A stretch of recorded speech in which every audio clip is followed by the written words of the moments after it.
So, hello and welcome to episode 6 of Forensic Fix, a podcast brought to you from MSAB, where we invite guests from the industry to discuss the latest news on DFIR, current issues, and a general chat about all things digital forensic and investigations. So, I'm your host, Adam Firman, a tech evangelist here at MSAB, and I'm delighted to say that today's guest is Derek Frawley, a recently retired law enforcement officer from Kingston Police in Canada. So let me start with telling you a little bit about today's guest. So Derek has recently retired from Kingston Police in January this year, completing his full service where he worked the majority of his career dealing with digital forensics. I won't say what year you started in the police, Derek, but of course you could tell people if you want. So Derek has worked several high-profile cases and since retirement has chosen to remain in the digital forensics world. So, Derek, I've given our listeners a small insight into your career. Can you give us some more detail about your past, your career path, and how you got into the digital forensics world? So I started policing in 1995 in Peterborough, Ontario. Then in 1999, I moved to Kingston, Ontario, where I was on the road. In 2009, Kingston received a grant to be able to create their e-crime unit, and I was selected to be the member to do that. As I was being trained up, there's actually two very large cases that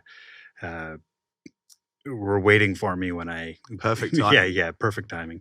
There was the Shafia homicide in Kingston, which was a quadruple honor killing homicide. That was my very first case. No pressure. Yeah, no pressure. And then after that, there was Operation Delago, which was at that time probably the largest seizure of child exploitation material in Canada. And it just so happened that the servers were located in Kingston. Yeah, very fortunate. Yeah. A great way to start. I mean, you can only go down from there. So it was nice getting my feet wet. Yeah. But and then in 2014, I became a member of the provincial strategy in Ontario, and that's for the protection of child exploitation online.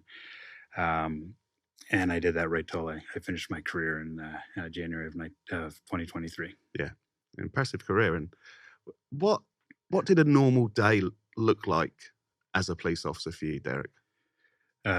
From the time I was in digital forensics. Yeah.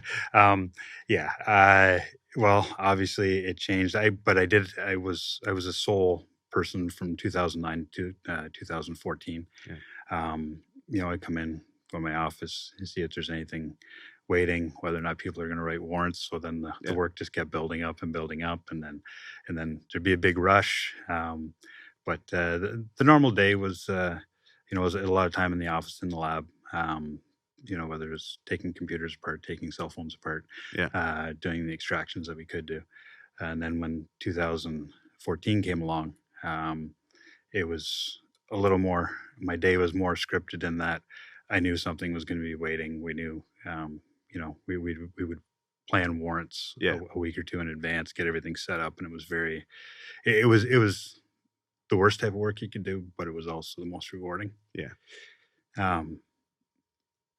But that was nice because I kind of knew you knew what you were doing. Yeah. And then of course in the end, when that type of work, it's rewarding because you've saved somebody. Yeah. And I can't imagine, because when I joined a forensic unit, there was a lot of experienced people already in place. So I was led and taught. How did you go solo? How did you equip yourself? How did you learn the industry? Right. So when I started in 2009, because of course a very large case that was waiting for me.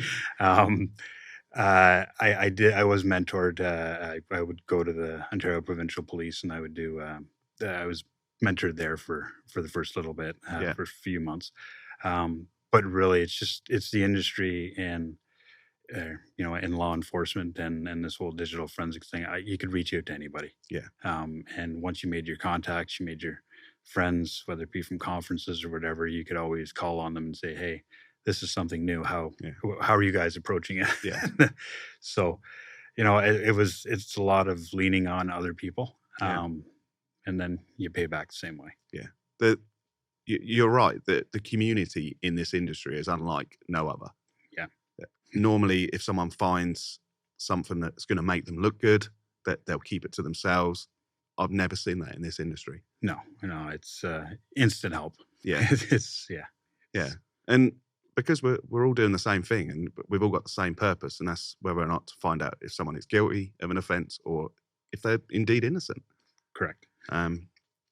So with your experience over the years, what would you say are the biggest challenges that are facing this industry? Whether it be computers or phones, obviously the biggest challenge has been the move towards encryption and making it, everything's getting harder to get into. Yeah. And thank God it didn't, or hasn't taken the turn of what we thought would happen years ago, where, okay, as soon as everything was encrypted, we've lost everything. Myself, I've been very lucky with being able to bypass over the years some encryption. And once again, it's just reaching out and leaning on everybody. So, it's getting into devices. Yeah. That's really the biggest hurdle, but we seem to make, we make steps forward, even though we fall back, we then can get back on the horse again. And sort of when I started, it was sort of the ratio of work in regards to computers and phones was very heavily computer work, especially in child abuse material. Yes. As the years passed by, which they do very quickly, yes, I started to notice a trend that then started pushing mobiles higher. Did you see that in Canada as well? A lot of it depends whether or not the apps that or the programs that people were using were available for phones. Yeah. It also depended on was it the low hanging fruit that you were getting or what?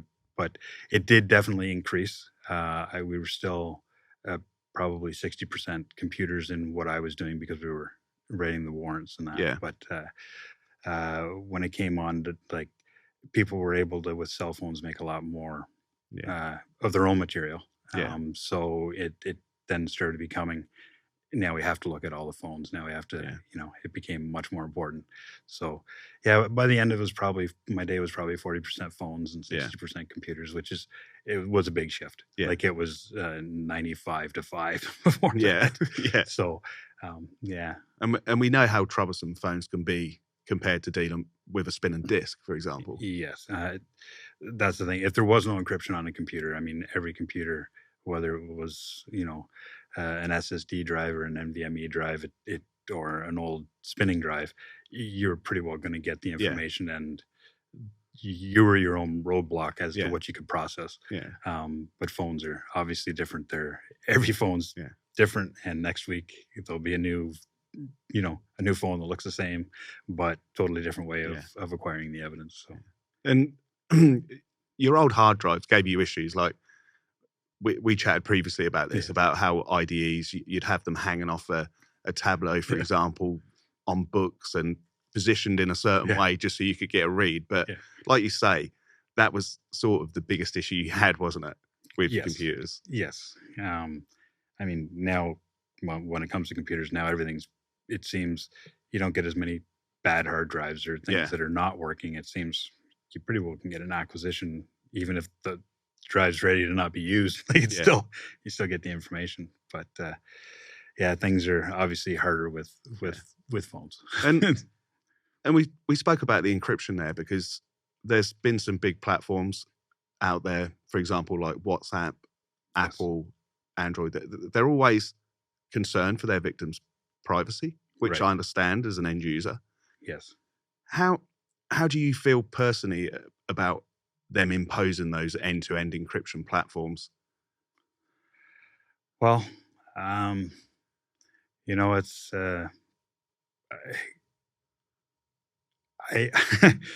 I don't really, I don't want to say I kind of disagree with it, but if I'm kind of under the feeling that if you're breaking the law, if you're not, most people don't break the law. Yeah. And if you are, and I'm not saying there's invalid reasons to be using that end-to-end encryption because obviously you're protecting yourself, but if there's a way that they can let law enforcement know, because that's been biggest hurdle these days is there's no cooperation, and like what we have to do to be able to protect people it's just ridiculous now. So they need to make that potentially they need to find a way around that where maybe it's going to be AI, where it's not, where people aren't there, but then there's some sort of alert that pops up that's saying, hey, this needs to be marked. And don't get me wrong, there are things out there that, yes, do trigger warnings already. Like it's not something new to come, but maybe, a little bit of an enhancement, and that would help everybody. Yeah. And then of course the court's taking it seriously that, these are real victims out there. Yeah. Because people have got to realize that the police, law enforcement, military, we do not have the time to sit and listen and sift through every single WhatsApp chat that's going through a server. Absolutely not. So no one is listening or spoofing any of these. But like you say, if a certain trigger is hit, whether it's a hash of a CSAM image that's being shared, it should be investigated. Yep. And we understand the need for end-to-end encryption because, say, for example, our politicians, they need end-to-end encryption. But if a politician was corrupt, us as citizens would expect that to be investigated. Correct. How would we feel if they can't be investigated because of that end-to-end encryption? Yeah. And that's where it comes down to maybe, there always has to be a backdoor. And like I say, even in the best of encryptions and best of things going out, there always seems to be eventually it seems to be a way around it. So, maybe that backdoor is built in when something's triggered that, we still have a process to it. It still isn't all you go through everything willy-nilly and can, ruin somebody's life that way. It's you're still following a lot of rules, and it's not without justification, is it? That's right. Yeah. I mean, you have to. It's really hard work, even when when you've got good intelligence. Yes, when your intelligence is perfect, it's still next to impossible. Yeah.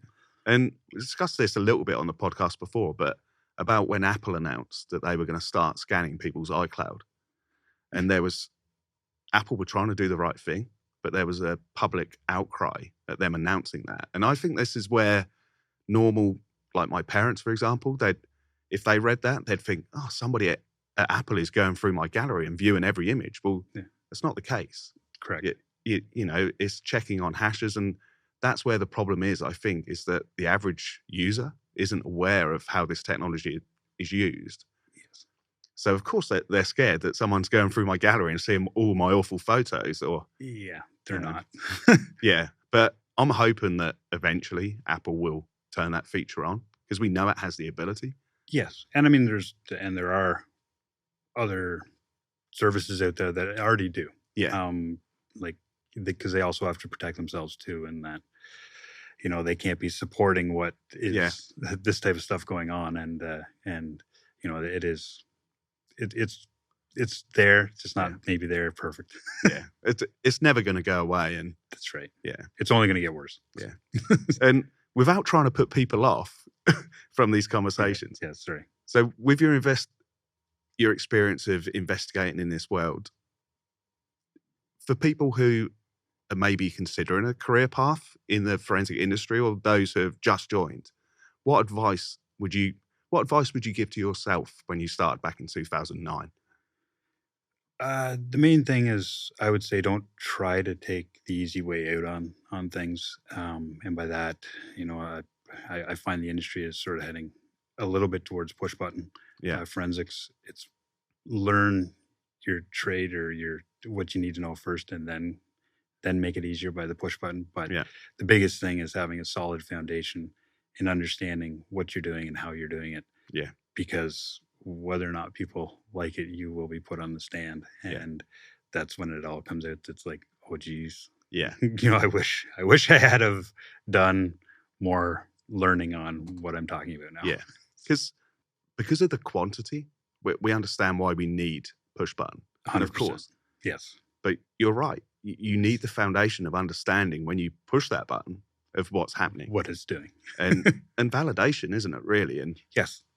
And like you say, if you go to court, you're potentially taking away someone's livelihood, or you're potentially defending their case.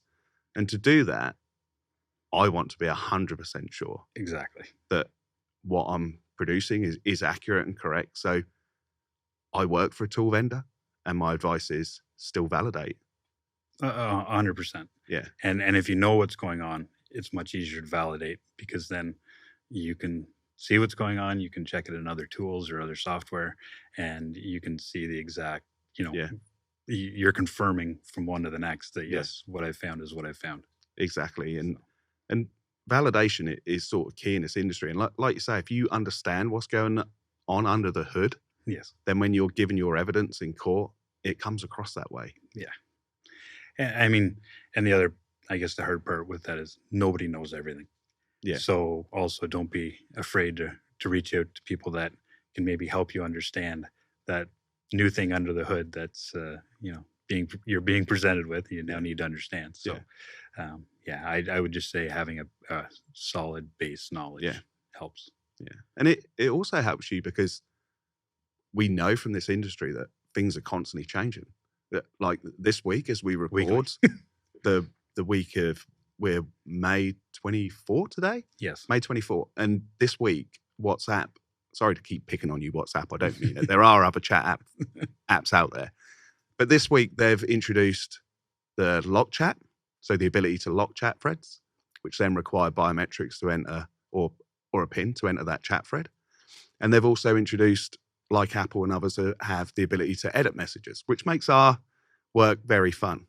You're trying to prove what the original message was. Yes. And having the ability, because it's hard for vendor tools to keep up. Of course, as soon as these updates are put in, we're testing them. Yes. But that doesn't mean that we're going to get that software into the laps of examiners the next day. So you need the ability to understand how to go in and review this yourself. Yeah. I mean, and it would also be nice when, not the whole Big Brother thing, but if companies are going to introduce this with proper, documentation and everything, then like help us understand. Yeah. And even if they don't want to provide it, get their engineers, their software to work. Guys to work or to explain. Yeah. Give us what we need. Yeah. Because in a timely manner. Because at the moment, what we're having is a 10,000 piece jigsaw puzzle. Yes. Without the picture. Yeah, exactly. and the box. Yeah, exactly. And we're having to guess how that goes together. Yeah, I totally agree. And where this industry is going, and there's been a lot of chat about it recently in sort of DFIR and Twitter and places, is the cloud. Yes. How do you feel about the cloud and digital forensics as a whole?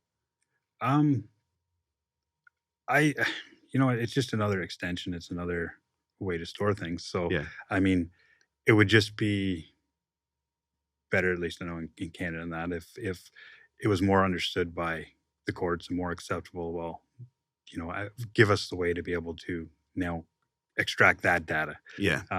It's just, I guess, yeah, it's just, I don't have a problem with it. I just think that there needs to be some ease of accessing that when the proper time comes, because we just don't go around looking for people. They pretty well come to us.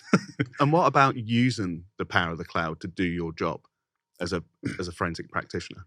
That obviously really helps. Like if you talk about like Amazon services, you could potentially harness the power to help get around encryption or crack a password or something like that. The problem I find with it coming from a smaller force is that right now it's kind of unattainable for cost-wise.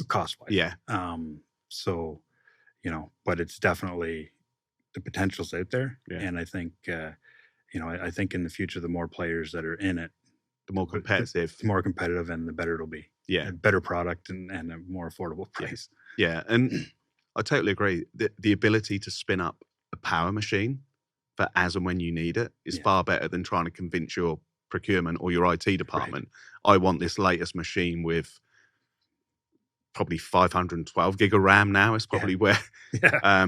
But as and when you need it, being able to spin it up for that hour to crack that passcode, 100%. Yes.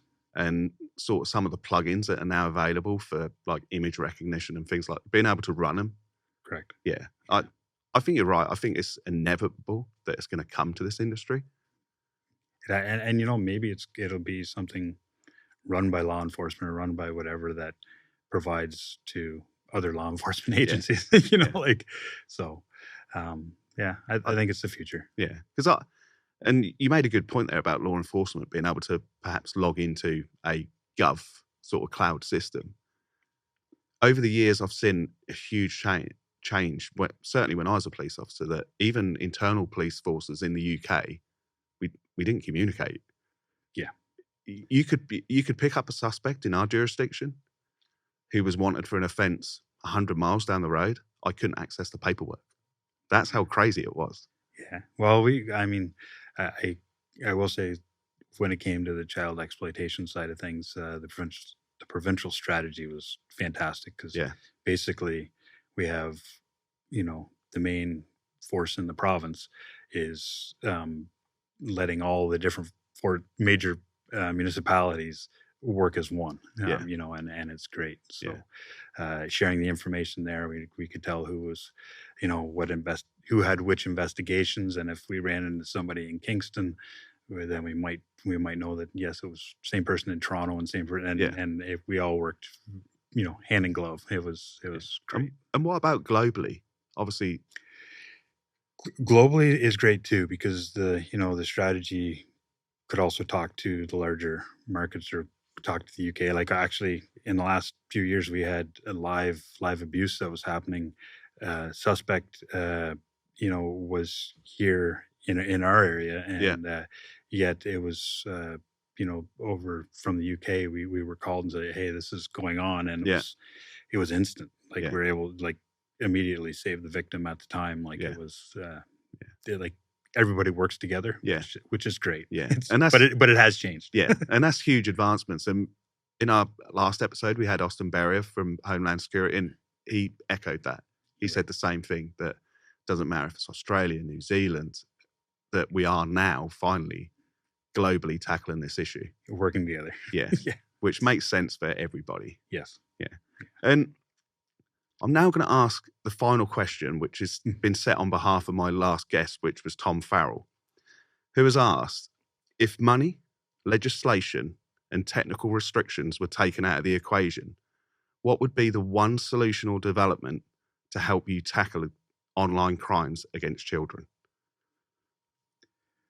It's kind of hard because there's more than one needed. Yeah. I would say more. It's kind of going back to what we were, I guess, talking about, more cooperation with the courts and that, and taking it more seriously. And we've been handcuffed in that. Now you can't find the information of where it's starting from. It could take up to 30 days unless it's exigent.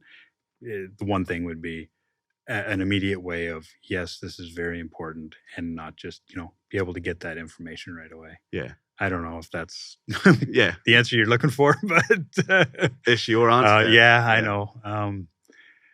I just, because, and I'm kind of pigeonholing myself into that thing, but saving the victims. Yeah. It's the most important thing. And I'll let you know what Tom has said. And Tom said I could use this quote. So, okay. Tom would like to have the ability to be able to remote into the devices of anyone access and CSAM material or grooming children. And he'd like to turn their device into a very expensive but useless lump of metal or plastic that could never be used again. A bit like probably Demolition Man, if anyone's seen the movie, where it instantly knows if you've made a violation. Yeah. Well, maybe like the old exploding ink bags when someone robbed the bank, and as they exit. Yeah, exactly. It might be, but no, that's perfect. And thank you for your time today, for joining us on Forensic Fix, and thank you for your career in law enforcement, for helping in, like you say, can be the most challenging work, but it is the most rewarding. But thank you very much for your time, Derek. Thanks for having me. Thank you.